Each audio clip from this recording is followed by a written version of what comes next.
Praise the Lord. मेरे सभी मसीह भाई बहनों को आशा करती हूँ कि you all are doing good, healthy, fit and fine. और बाइबल रीडिंग में आप अपने आप को कंसिस्टेंट रख रहे हैं और एक पर्टिकुलर समय निकाल कर आप सभी बाइबल रीडिंग कर रहे हैं। Direct conversation with God, which is very important. तो आइए, आप सभी का स्वागत है। आज जो है हम 5th चैप्टर करेंगे। मैथ्यू का 5th चैप्टर हम पढ़ेंगे। 4th चैप्टर हमने कल कंप्लीट किया था। छोटा सा रिवीजन देखेंगे तो हमने 4th चैप्टर में ये देखा था कि किस प्रकार जो है यीशु मसीह ने हमें ये सिखाया कि वचन जो है वो हमारे पास एज एन वेपन है। हम वचन के द्वारा शैतान को हम डांट सकते हैं, भगा सकते हैं। और जब शैतान हमें एक बार नहीं, 2 बार नहीं, 3 बार नहीं, कई बार जब वो हमें भरमाने की कोशिश करता है, अटेम्प्ट करने की कोशिश करता है, तो हमें चुप नहीं रहना है या रोना नहीं है, बल्कि हमें उसे डांटना है। जिस प्रकार यीशु ने कहा था, हमें उसी प्रकार शैतान को डांटना है और अपने आत्मिक हथियारों का हमें इस्तेमाल करना है। और वचन जो है वो सबसे इम्पॉर्टेंट है, क्योंकि वचन के द्वारा ही शैतान जो है वो भागता है। दूसरा, हमने देखा कि किस प्रकार यीशु ने अपनी सेवा टहल का कार्य शुरू किया। यीशु ने अपने चेलों को नियुक्त किया, चुना, और हमने देखा कि चेले जो थे किस प्रकार बिना हेजिटेशन के, बिना डाउट के उन्होंने प्रभु के एक बार पुकारने से उसके पीछे चल लिए। और हमने देखा कि हमारा यीशु जो है वो किस प्रकार रोगियों को चंगा करता है, किया उन्होंने, है ना। हमने देखा कि वो बीमारी और हमारी दुर्बलताओं से भी हमें बाहर निकालता है। तो ये था हमारा 4th चैप्टर, जो कि बहुत ही इम्पॉर्टेंट था। इसमें हमने देखा कि कितनी आशीषें छुपी हुई हैं। हमारा ट्रस्ट है और हमारी चंगाई है, हमारी दुर्बलताओं से बाहर निकलने का रास्ता है। बीमारी, कोई भी बीमारी, सारी बीमारियों से बाहर, सारे कष्टों से, सारे दुखों से भी लिखा है इसमें, दुख से भी किस प्रकार हम बाहर आते हैं, केवल और केवल यीशु के नाम से। आज हम 5th चैप्टर पढ़ेंगे। 5th चैप्टर थोड़ा सा है हमारा 47 वर्स है इसमें, लेकिन बहुत इंपॉर्टेंट है। ये अलग अलग पार्ट्स में डिवाइडेड है। तो आइए हम शुरू करते हैं, रीडिंग शुरू करेंगे अपनी। यीशु का पहाड़ी उपदेश, तो इसमें कई प्रकार के यीशु ने उपदेश दिए हैं, वो हम पढ़ेंगे। वह इस भीड़ को देखकर पहाड़ पर चढ़ गया, और जब बैठ गया तो उसके चेले उसके पास आए और वह अपना मुंह खोलकर उन्हें यह उपदेश देने लगा। तो परमेश्वर ने, यीशु ने अपना उपदेश देना शुरू किया पहाड़ी पर, दूर पहाड़ी पर ऊपर बैठकर उन्होंने अपने चेलों को और अन्य लोगों को अपना उपदेश देना शुरू किया। नाउ ये जो अभी आगे के जो हम वचन पढ़ रहे हैं बहुत ही इंपॉर्टेंट है। मेरी बाइबल में ऐसा लिखा है, धन्य वचन। ओके, ये हमें लूका के 6th चैप्टर में भी मिलेंगे, तो हम पढ़ेंगे। धन्य है वे जो मन के दीन हैं, क्योंकि स्वर्ग का राज उन्हीं का है। तो ये जो वचन है ना, इसमें लिखा है कि कौन वो लोग होंगे जिनको स्वर्ग का राज्य मिलेगा, तो देखिए, फर्स्ट, धन्य है वे जो मन के दीन है। सबसे पहले दीनता इज वेरी इंपॉर्टेंट। दीन है क्योंकि स्वर्ग का राज उन्हीं का है। धन्य है वे जो शोक करते हैं, क्योंकि वे शांति पाएंगे। ओके, धन्य है वे जो नम्र हैं, क्योंकि वे पृथ्वी के अधिकारी होंगे। घमंडी नहीं होना है। धन्य है वे जो धार्मिकता के भूखे और प्यासे हैं, क्योंकि वे तृप्त किए जाएंगे।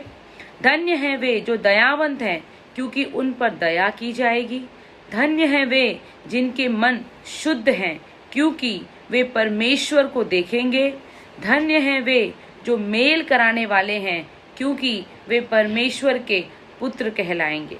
ओके, सो कहने का मतलब है ये सारी चीजें हैं, वही लोग हैं जो परमेश्वर से मिलेंगे, तो जिन पर दया की जाएगी, और जो पृथ्वी के अधिकारी होंगे, तृप्त किए जाएंगे, परमेश्वर के पुत्र कहलाएंगे। ये सारी क्वालिटीज दी हैं कि कौन होंगे वो, जिनके ऊपर ये सारी कृपा होगी। तो ये हमें बहुत याद रखना है। मन के दीन, शोक करने वाले, नम्र, धार्मिकता के खोजी, दयावंत, मन के शुद्ध, मेल कराने वाले। ओके, नाउ धन्य वे हैं वे जो धार्मिकता के कारण सताए जाते हैं, क्योंकि स्वर्ग का राज्य उन्हीं का है। सही मार्ग पर चढ़ने के लिए अगर हमारी निंदा भी होती तो हमें उसका बुरा नहीं मानना है, या हमें अपने रास्तों को पीछे नहीं लेना है।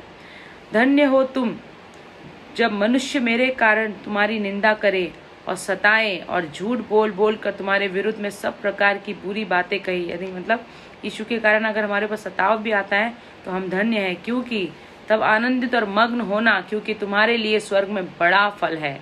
इसलिए कि उन्होंने उन भविष्यद्वक्ताओं को जो तुमसे पहले थे इसी रीति से सताया था। तो हमें कभी भी अगर ऐसा है तो हमें अपने आप को बहुत ही आनंदित रखना है, मग्न रहना है, क्योंकि हम धन्य हैं। हमारे लिए स्वर्ग में बहुत बड़ा प्रतिफल है, क्योंकि हम अपने पूर्वजों को देख सकते हैं कि किस प्रकार उनके साथ भी सताव हुआ, लेकिन वो आज स्वर्ग में विराजमान है। नमक और ज्योति, ये चैप्टर बहुत इंपॉर्टेंट है। आप लोगों ने पढ़ा भी होगा कि हम जो है वो संसार का नमक है। पढ़ते हैं आगे, तुम पृथ्वी के नमक हो, हम पृथ्वी के नमक हैं, परंतु यदि नमक का स्वाद बिगड़ जाए तो वह फिर किस वस्तु से नमकीन किया जाएगा, फिर वह किसी काम का नहीं, केवल इसके कि बाहर फेंका जाए और मनुष्यों के पैरों तले रौंदा जाए। तुम जगत की ज्योति हो।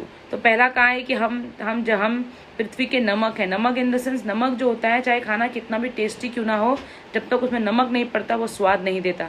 लेकिन द मोमेंट अगर नमक ज्यादा हो जाए तो वो खाने लायक भी नहीं रहता है ना। तो उसे क्या करना पड़ता है, उसे फेंकना पड़ता है। तो हम ऐसे हैं, हम ऐसे नमक है कि हमारे बिना संसार नहीं है। हम पृथ्वी के नमक है। हमें ऐसे अपने आप को बनाना है कि हम सब में घुल मिल जाए, लेकिन और हमें खराब नहीं होना है। हमें ज्यादा सांसारिक चीजों में नहीं पड़ना है, नहीं तो हम वेस्ट हो जाते हैं। तो ये कहा है कि हम नमक हैं। और फिर कहा है ज्योति, तुम जगत की ज्योति हो। जो नगर पहाड़ पर बसा हुआ है वह छिप नहीं सकता। जो पहाड़ पर, जो ऊंचाई पर बसा हुआ है वो कभी छिप नहीं सकता। और लोग दिया जलाकर पैमाने के नीचे नहीं परंतु दीवट पर रखते हैं, है ना, दरवाजे पर रखते हैं, तब उससे घर के सब लोगों को प्रकाश पहुंचता है। उसी प्रकार तुम्हारा उजियाला मनुष्यों के सामने चमके कि वह तुम्हारे भले कामों को देखकर तुम्हारे पिता की जो स्वर्ग में है बड़ाई करे। तो हमें भी उस दिए के समान बनना है जो दरवाजे पे रहता है लेकिन पूरे घर में रोशनी देता है। जितने भी लोग रह रहे हैं उन सबको रोशनी देता है। उस नगर के समान रहना है जो ऊंचाइयों पर बना हुआ है, जिसलिए वो कोई छुप नहीं सकता। तो हमारे काम भी ऐसे होने चाहिए कि जिससे हमारे परमेश्वर की महिमा हो, बड़ाई हो। इसलिए वचन में लिखा है भजन संगीता में कि प्रभु हमारे जीवन के हर कार्य से केवल और केवल आपको महिमा मिले। तो ये चीज हमें याद रखनी। तो आप लोग हमेशा याद रखिए कि हम लोग संसार के नमक है, जीवन की हम ज्योति हैं, है ना। व्यवस्था की शिक्षा, यह न समझो कि मैं व्यवस्था या भविष्यद्वक्ताओं की पुस्तकों को लोप करने आया हूँ। लोप करने नहीं परंतु पूरा करने आया हूँ। क्योंकि मैं तुमसे सच कहता हूँ कि जब तक आकाश और पृथ्वी टल न जाए तब तक व्यवस्था से एक मात्र या एक बिंदु भी बिना पूरा हुए नहीं टलेगा। इसलिए जो कोई इन छोटी सी छोटी आज्ञाओं में से किसी एक को तोड़े और वैसा ही लोगों को सिखाए, वह स्वर्ग के राज्य में सबसे छोटा कहलाएगा। तो नाउ ही इज इंस्ट्रक्टिंग अस, वो हमें इन्फॉर्मेशन दे रहे हैं, इंस्ट्रक्शन दे रहे हैं कि हमें छोटी सी छोटी आज्ञाओं का भी हमें पालन करना है। छोटी सी छोटी आज्ञाओं को भी हमें नेग्लेक्ट नहीं करना है। उन्होंने कहा है जो ऐसा करेगा वह स्वर्ग के राज्य में सबसे छोटा कहलाएगा। परंतु जो कोई उन आज्ञाओं का पालन करेगा और उन्हें सिखाएगा, जो व्यवस्था की जो आज्ञाएं हैं, वही स्वर्ग के राज्य में महान कहलाएगा। जो व्यवस्था को फॉलो करेगा, जो रूल्स एंड रेगुलेशन जो व्यवस्था है उसको फॉलो करेगा, शिक्षा को, वो स्वर्ग में महान कहलाएगा। क्योंकि मैं तुमसे कहता हूँ कि यदि तुम्हारी धार्मिकता शास्त्रियों और फरीसियों की धार्मिकता से बढ़कर न हो तो तुम स्वर्ग के राज में कभी प्रवेश करने न पाओगे। देखिए हमें अपनी धार्मिकता किस लेवल पे रखनी है। फरीसियों और शास्त्रियों की धार्मिकता से बढ़कर हमें अपनी धार्मिकता को रखना है ताकि हम स्वर्ग में प्रवेश कर सके, है ना। तो हमें बहुत बहुत बहुत पवित्रताई का जीवन जीना है, प्रभु में हमें रहना है। सांसारिक चीज़ों से हमें अपने आप को बचाना है, बचना है और बचाना भी है ना। नेक्स्ट, क्रोध और हत्या।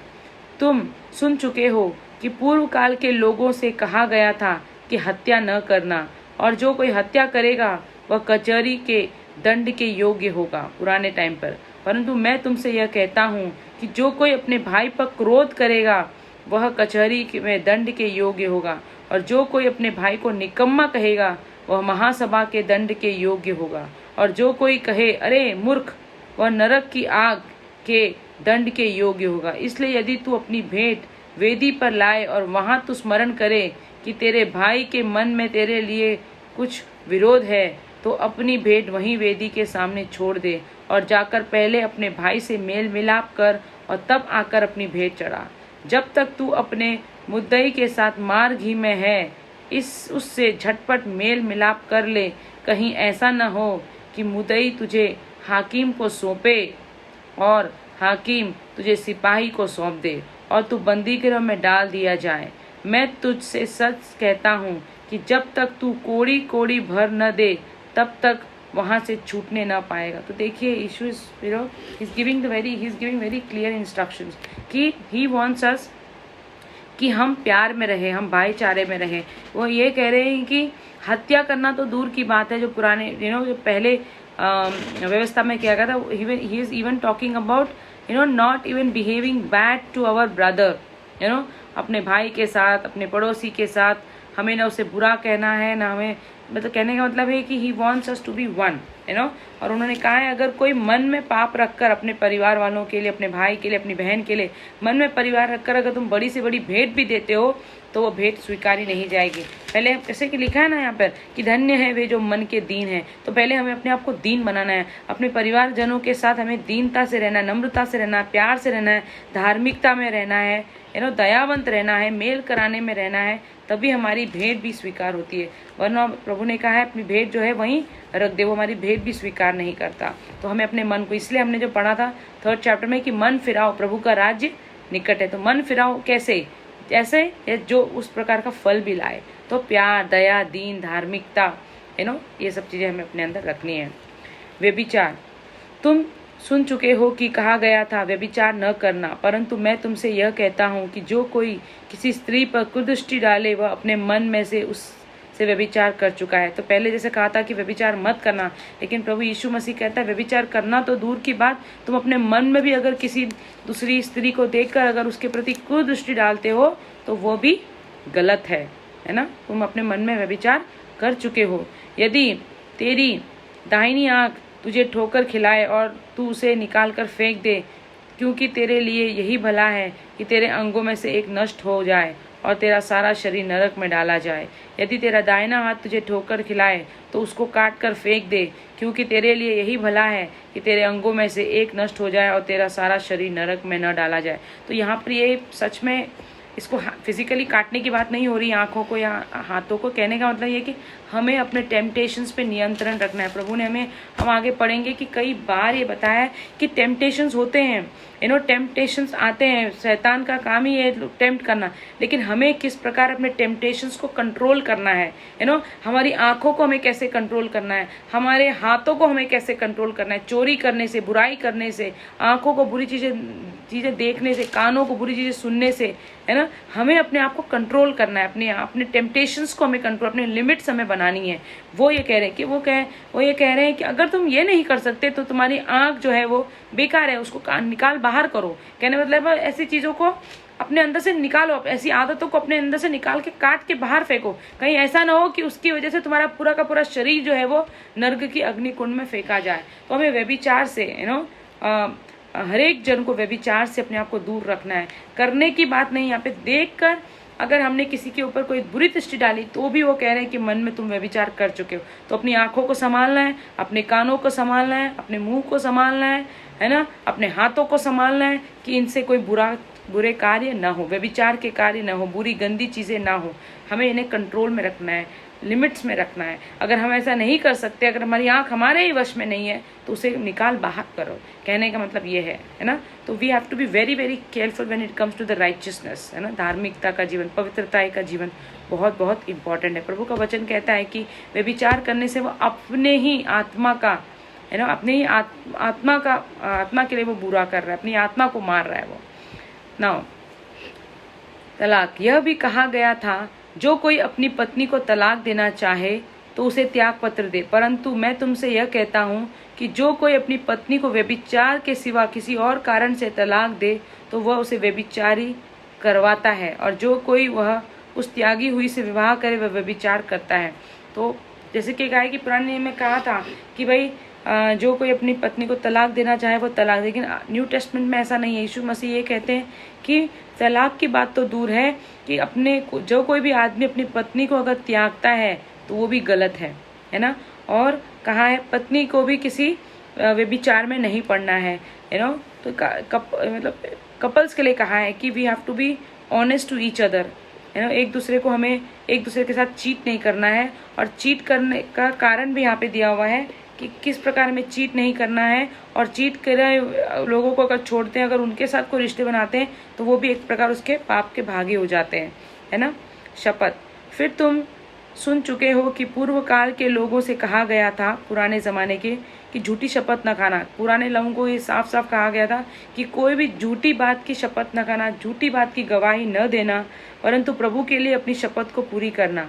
परंतु मैं तुमसे यह कहता हूँ कि कभी शपथ न खाना। लेकिन परमेश्वर ये चाहता है कि कभी शपथ न खाना। मैंने देखा है कई लोगों को माँ कसम, बहन कसम, ये कसम, लेकिन हमें वो सब चीज़ें नहीं करनी है। प्रभु ने साफ साफ कहा हमें किसी की कसम नहीं खाना, अपने बच्चों की, न अपने माता पिता की, न अपने रिश्तेदारों की, न अपने हस्बैंड की, न अपने वाइफ की, किसी की, न अपने भाई बहन, हमें किसी की भी कसम नहीं खानी है, क्योंकि वह परमेश्वर का सिंहासन है, न धरती की, क्योंकि वह उसके पाँव की चौकी है।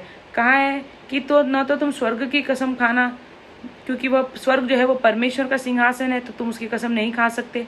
न धरती की, क्योंकि वह परमेश्वर के पाँव की चौकी है, तुम उसको भी इन्वॉल्व नहीं कर सकते। न यरूशलेम की, क्योंकि वह महाराजा का नगर है। अपने सिर की भी शपथ न खाना, क्योंकि तू एक बाल को भी न उजला न काला कर सकता है। कहने का मतलब है कि हम अपने आप की भी कसम नहीं खा सकते, क्योंकि हमारा एक एक बाल भी जो है वो प्रभु का है, हमारा कुछ नहीं है। हम अपने बालों को अपनी मर्जी से काला भी नहीं कर सकते, अपनी मर्जी से, मतलब हम एक रत्ती भर चेंजेस भी हम प्रभु की इच्छा के बिना अपने शरीर में नहीं कर सकते। तो हमें अपनी भी कसम नहीं खानी, क्योंकि हम भी जो है वो प्रभु के ही हैं, है ना। तो जो चीज़ हमारी नहीं, हम कैसे उसकी कसम खाएं, हमें कसम खानी ही नहीं है। परंतु तुम्हारी बात हाँ कि हाँ या नहीं नहीं हो, क्योंकि जो कुछ इससे अधिक होता है वह बुराई से ही होता है। तो कहा या तो हाँ, ना तो ना, सच सच, झूठ झूठ, ये दो चीजें होती है। इसके बीच में अगर आप चीजों को मैनिपुलेट करोगे या कुछ बोलने की, तो वो गलत ही होगा, क्योंकि वहां झूठ आ ही जाएगा। तो मतलब ही वॉन्ट्स टोटली प्योर, मतलब खरा आदमी चाहिए, जो सच है तो सच है, झूठ है तो झूठ है। सच और झूठ मिला के डिप्लोमेटिक आंसर देना, या थोड़ा सच मिलाना और बाकी झूठ, ये सब चीजें नहीं कहा है। बोले ये सब चीजें होंगी, मतलब ये गलत ही है ना। और शपथ तो हमें कभी किसी की खानी ही नहीं है, ना धरती की, ना आसमान की, ना तारों की, ना चांद की, ना अपनी खुद की, ना अपने बच्चों की, क्योंकि हर चीज जो है वो परमेश्वर को बिलोंग करती है, ना कि हमें। प्रतिशोध, अब देखिए ये एक क्षमा का बहुत इंपॉर्टेंट है। तुम सुन चुके हो कि कहा गया था, आंख के बदले आंख और दांत के बदले दांत। परंतु मैं तुमसे ये कहता हूँ कि बुरे का सामना न करना, परंतु जो कोई तेरे दाहिने गाल पर थप्पड़ मारे उसकी और दूसरा भी फेर देना। तो यहाँ पे शांति, परमेश्वर जो है वो शांति चाहता है। वो ये नहीं चाहता कि आंख के बदले आंख फोड़ दी जाए, है ना, और दांत के बदले दांत तोड़ दिया जाए, ऐसा नहीं। उन्होंने कहा है कि सबसे पहली बात तो ये कही है कि बुरे का सामना न करना, बुराई से तुम अपने आप को बचाओ। सबसे पहले ये कहा है कि बुरी चीज में अपने आप को डालो ही मत, उसका सामना ही मत करो, उसके पास जाओ ही मत, है ना। जैसे कि पिछले कुछ वर्ष में कहा है कि आंख को कंट्रोल करो, कान को कंट्रोल करो, मुंह को करो, हाथों को कंट्रोल करो। तो बुरी चीजों का सामना ही मत करो, बुरी चीजों में पड़ो ही मत तुम लोग, अपने आप को पवित्र बनाए रखो। और ये कहा है कि परंतु अगर जो कोई तेरे दाहिने गाल पर थप्पड़ मारे तो दूसरा भी फेर देना। कहने का मतलब है हमें लड़ाई नहीं करनी है, हमें शांति बनाए रखनी है ना। इसका मतलब ये नहीं है कि हम अत्याचार भी चाहें, हमें प्रभु के साथ हाथों में सब कुछ सौंपना है। तो परमेश्वर हमें इस सिचुएशन में लाता ही नहीं है कि हम किसी के द्वारा अपने ऊपर कोई अत्याचार होने दें। परमेश्वर सारी चीज़ों को खुद सॉल्व करता है, लेकिन हमें अपनी तरफ से मसीह, हमें गाली गलौज, झगड़ा, है ना, ये सब चीज़ हमें नहीं करनी है। अगर भले ही वो चीज़ दिख रही है कि खराब हो रही है, सामने वाला खराब है, तो हमें शांति बनाए। गाल देने का मतलब ये नहीं है कि हमें फिजिकली मार खानी है। कहने का मतलब ये है कि हमें अपनी तरफ से शांत रहना है, हमें झगड़े का माहौल नहीं करना है, हमें झगड़ालू नहीं बनना है, हमें चीज़ों को फायर अप नहीं करना है। शांति, हम प्रभु के बच्चे, हमें शांत रहना है। ओके। यदि कोई तुझ पर नालिश करके तेरा कुर्ता लेना चाहे तो उसे दोहर भी ले दे, जो भी ले देने दे। जो कोई तुझे कोस भर बेगार में ले जाए तो उसके साथ 2 कोस चला जा। जो कोई तुझसे मांगे उसे दे, और जो कोई तुझसे उधार लेना चाहे उससे मुंह न मोड़ना। तो यहाँ पे मतलब मसीह ने हमसे बहुत बड़ी बड़ी चीज़ें कही हैं, जो कि आई नो लुक्स डिफ़िकल्ट, लेकिन जब हम चलने शुरू करते हैं इन चीज़ों पे तो हमें अच्छा लगता है। तो हमें लगता है कि हाँ, हम परमेश्वर के सही बच्चे। जैसा कि मन फिराओ, ये सारी चीज़ें मन फिराओ में आती हैं, मन फिराव का मतलब यही नहीं है कि हम यीशु करें, हम यीशु को जाने। मन फिराव में ये सारी चीज़ें आती है। दीन बनना, अगर कोई हमसे कुछ मांग रहा है तो हमें देना चाहिए, हमें अपना दिल बड़ा करना चाहिए। अगर कोई हमसे उधार लेना चाहता है, मतलब मदद मांगना है, हमें मुंह नहीं मोड़ना है। कोई हमसे कुछ मांग रहा है, हमें देना है। हमें अपने आप को रिस्ट्रिक्ट नहीं करना है। हमें केवल अपने परिवार के ही बारे में नहीं सोचना है। कोई अगर हमसे आशा लेकर कुछ पूछ रहा है, हमें मदद के लिए, तो हमें हमेशा तैयार रहना है, दीन रहना है ना। ये सारी चीज़ें परमेश्वर हमसे कह रहा है। शत्रुओं से प्रेम, ये मुझे बहुत पसंद है चैप्टर वर्स। तुम सुन चुके हो कि कहा गया था अपने पड़ोसी से प्रेम करना। पहले कहा गया है कि अपने पड़ोसी से प्रेम करना और अपने बैरी से बैर। परंतु मैं तुमसे ये कहता हूँ कि अपने बैरियों से प्रेम रखो और अपने सताने वालों के लिए प्रार्थना करो। देखो, ये मसीह जीवन का ये सबसे बड़ा उद्देश्य है कि हमें बुरों के साथ बुरा नहीं बनना है, हमें बुरों के साथ अच्छा रहना है। और जो हमारा बुरा चाहते हैं, जिन पे हम कोशिश भी कर रहे हैं अच्छा रहने के लिए, लेकिन नहीं हो पा रहा, जिनका नेचर खराब है, ठीक नहीं है, जो चिड़चिड़े हैं, what ever you can say, आपकी लाइफ में जैसे भी पर्सन्स हैं, आपको उनके लिए प्रार्थना करनी है और आपको बुरों के साथ अच्छा बनाना है। अपना प्रेम आपको बांटना है, बुरों के साथ बुरा नहीं, क्योंकि अच्छों के साथ तो हर कोई निभाता है, बुरों के साथ हमें निभाना है, बुरों के साथ हमें प्रेम बांटना है। और हमें जो लोग खराब हैं, सही में जो लोग हमारे साथ नहीं मेल खाते, हमें उनके लिए प्रार्थना करें। परमेश्वर उन्हें 100% बदलेगा। मैंने अपनी लाइफ में इस चीज़ को देखा। हमें प्रार्थना करनी है उनके लिए कि प्रभु उन्हें बुद्धि दे, उनमें में जो भी प्रॉब्लम है आप उसको सही करो। उसके नेचर, क्योंकि इंसान खराब नहीं होता, वो तो शैतान होता है जो उनके मन में ये सब गलत चीज़ें डालता है। जिससे तुम अपने स्वर्गीय पिता की संतान ठहरोगे। देखो, ऐसा करने से हम अपने पिता की संतान ठहरेंगे, क्योंकि वह भले और बुरे दोनों पर अपना सूर्य उदय करता है और धर्मी और अधर्मी दोनों पर मेघ बरसाता है। वाह! क्योंकि यदि तुम अपने प्रेम रखने वालों से ही प्रेम रखो तो तुम्हारे लिए क्या फल होगा। मन फिराओ और उसी प्रकार का फल लाओ। देखिए, अगर हम खाली जो हमसे प्यार करता है हम भी उसी से प्यार करें, जो हमें देता है हम उसी के साथ बातचीत करें, जो हमारे लिए कुछ कर रहा है हम उसी के साथ अपना रिश्ता बनाएं, तो कौन सी बड़ी बात है। वो तो एवरीवन कैन डू इट, है ना। जो हमें गिफ्ट दे रहा है हम उसे गिफ्ट दें, जो हमें पार्टी दे रहा है हम उसे पार्टी दें, जो हमें प्यार कर रहा है हम उसे प्यार करें। ऐसा नहीं है।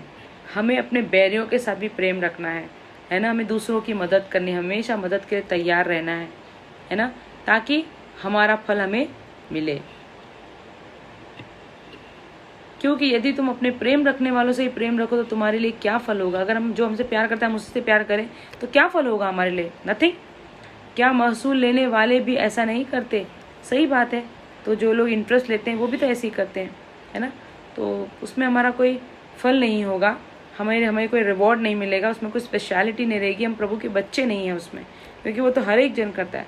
जो हमारे बैरी हैं, जो हमसे प्यार नहीं करते, हमारा बुरा सोचते हैं, उनके लिए हमें प्रार्थना करनी है और उनके साथ भी हमें प्रेम से रहना है। किसी के साथ हमें झगड़ा करना ही नहीं है, बहस करनी ही नहीं है, बुरा सोचना ही नहीं है ना। यदि तुम केवल अपने भाइयों ही को नमस्कार करो तो कौन सा बड़ा काम करते हो। सही बात है। क्या अन्य जाति भी ऐसा नहीं करते? इसलिए चाहिए कि तुम सिद्ध बनो जैसा तुम्हारा स्वर्गीय पिता सिद्ध है। सिद्ध बनो, मन फिराओ, सिद्ध बनो, उस प्रकार का फल लाओ, है ना। झूठे शास्त्री और याजकों जैसा मत बनो। तो ये बहुत इंपॉर्टेंट है कि किस प्रकार हमें अपनी लाइफ को मेंटेन करना है। व्यभिचार से दूर रहना है, तलाक से दूर रहना है, शत्रुओं से भी प्रेम करना है, उनके लिए प्रार्थना करनी है, शपथ कभी हमें नहीं खानी है ना। और हमें लड़ाई झगड़ा प्रतिशोध इन सब चीज़ों में नहीं पड़ना है। क्रोध और हत्या में हमें कभी नहीं इन्वॉल्व होना है ना। अपने आप को हमें प्रभु में इन्वॉल्व रखना है, बढ़ाना है, आगे करना है। और कैसा परमेश्वर ने कहा कि हम जगत की ज्योति और नमक हैं। हम ऐसी चीज़ है जो संसार को लाइट देते हैं और ऐसी चीज़ें जो उनके हर एक चीज़ों में स्वाद मिला देते हैं, है ना। तो ये सबसे दो इम्पोर्टेंट चीज़ प्रभु ने हमें कहा है। तो देखिए हमारे पास कितनी अथॉरिटी, हम क्या है। We are not just simple human beings. मैं केवल शशि नहीं हूँ। I am precious. जिसका कुछ मोल ही नहीं है। परमेश्वर ने मुझे इतनी सारी क्वालिटीज़ दी हैं, इतनी सारी शिक्षा दी है, अनमोल है। हम सब प्राइसलेस हैं, हम लोग एंटीक है हम सब लोग, क्योंकि हम प्रभु के बच्चे हैं। और ये सब चीज़ें जो फॉलो हैं तो हमें कोई विपत्ति हमारे पास नहीं आ सकती। तो फ्रेंड्स, आई थिंक हमने 5th चैप्टर कंप्लीट किया है। काफ़ी अच्छा चैप्टर था। अगर आप लोगों को टाइम मिले आप लोग उसको दोबारा पढ़िए। मैंने आज 2 बार मेरी चैप्टर की रीडिंग की है, क्योंकि मुझे सही में बहुत ज़्यादा अच्छा लगा। मैंने पहले पढ़ा था पर मुझे उतना याद नहीं था, पर अभी मैंने पढ़ा तो मुझे बहुत अच्छा लगा। आप लोग भी प्लीज़ इसको रिवाइज करिए, पढ़िए। इसमें बहुत अच्छे हमारे लाइफ चेंजिंग वर्ड्स लिखे हुए हैं कि कैसे हमें अपने आप को बचाना है। हम सोचते हैं कि हम अच्छा कर रहे हैं, लेकिन नहीं, हमें किस प्रकार अपने आप को करेक्ट करना है ना, और हमें किस प्रकार लोगों की मदद के लिए खड़ा रहना है, प्रतिशोध में नहीं पड़ना है अपने परिवार को बनाए रखना है, व्यभिचार में नहीं पड़ना है हमें सोचते हैं कई बार शपथ के मामले में भी इम्पोर्टेंट, और कहाँ है जो नहीं मानेगा ना तो वह कभी भी स्वर्ग में नहीं जा सकता। तो एक छोटी से छोटी चीज़ हमें प्रभु की फॉलो करनी है ना। तो इसी के साथ फ्रेंड्स, आई थिंक हमारा आज का 5th चैप्टर कंप्लीट हो चुका है। एंड मैं आप सबका बहुत बहुत धन्यवाद करती हूँ कि आप मेरे साथ जुड़े, आपने मेरी सहायता की, मदद की, मेरी हिम्मत बढ़ाई। कल हम फिर मिलेंगे नए चैप्टर के साथ, जो कि है 6th चैप्टर इसमें हम लोग देखेंगे उपवास कैसे करना है, प्रार्थना कैसे करनी है, दान कैसे करना है ये सारी चीज़ें हम कल डिटेल में देखेंगे। मैं आप सभी का फिर एक बार बहुत बहुत धन्यवाद करती हूँ मेरे साथ जुड़ने के लिए, और मैं हमारी इस बाइबल रीडिंग को आगे बढ़ाने के लिए। हमारी ये बाइबल रीडिंग स्टडी जो है यीशु के नाम से सक्सेसफुल होगी, ऐसा मेरा विश्वास है। I believe it and I declare. धन्यवाद आप सभी का। God bless you all.